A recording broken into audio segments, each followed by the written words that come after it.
Brought to you bye रजनीगंधा।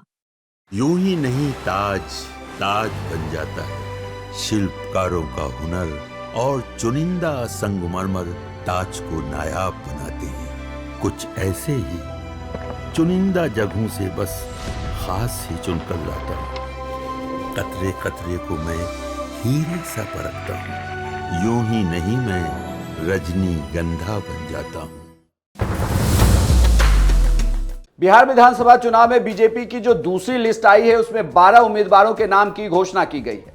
इन नामों में एक नाम है जिसकी चर्चा सबसे ज्यादा हो रही है, वो नाम है आनंद मिश्रा का। आनंद मिश्रा को बक्सर की सीट से बीजेपी ने उम्मीदवार बनाया है। आनंद मिश्रा जनसुराज में थे, आईपीएस की नौकरी छोड़कर वो राजनीति में आए, उसके बाद काफी चर्चा में रहे। लगातार लोकसभा चुनाव के दौरान ये चर्चा चल रही थी कि उन्हें बक्सर से पार्टी उम्मीदवार बना सकती है, लेकिन वो वहां निर्दलीय चुनाव लड़ गए, जिसकी वजह से नुकसान भी उठाना पड़ा पार्टी को। लेकिन अब वो वापस जब जनसुराज छोड़कर बीजेपी में आए तो बीजेपी ने उन्हें उम्मीदवार बना दिया है। बक्सर की सीट पर 2020 में यहां से कांग्रेस पार्टी चुनाव जीती थी। हालांकि वोटों का अंतर महज 4000 वोट का ही था, लेकिन इस सीट पर कांग्रेस का कब्जा है। अब बीजेपी ने पूर्व आईपीएस आनंद मिश्रा को जब चुनावी मैदान में उतारा है तो ये लग रहा है कि आनंद मिश्रा बीजेपी को इस सीट पर वापस दिला पाएंगे। आपको ये भी बता दूं कि बक्सर की जो सीट है वो ब्राह्मण बाहुल सीट है।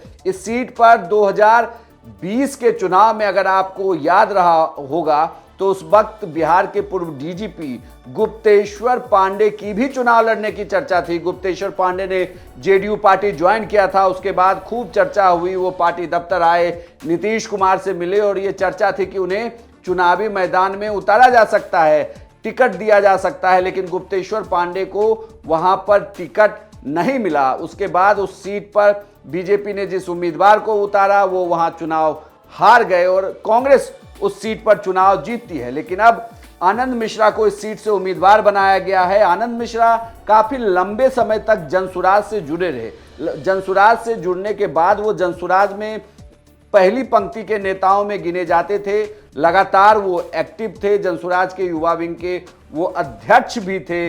लेकिन जनसुराज से जब उन्होंने नाता तोड़ा तो कुछ समय तक वो किसी पार्टी में नहीं गए, फिर बीजेपी को ज्वाइन किया और अब बीजेपी ने उन्हें बक्सर से उम्मीदवार बनाया।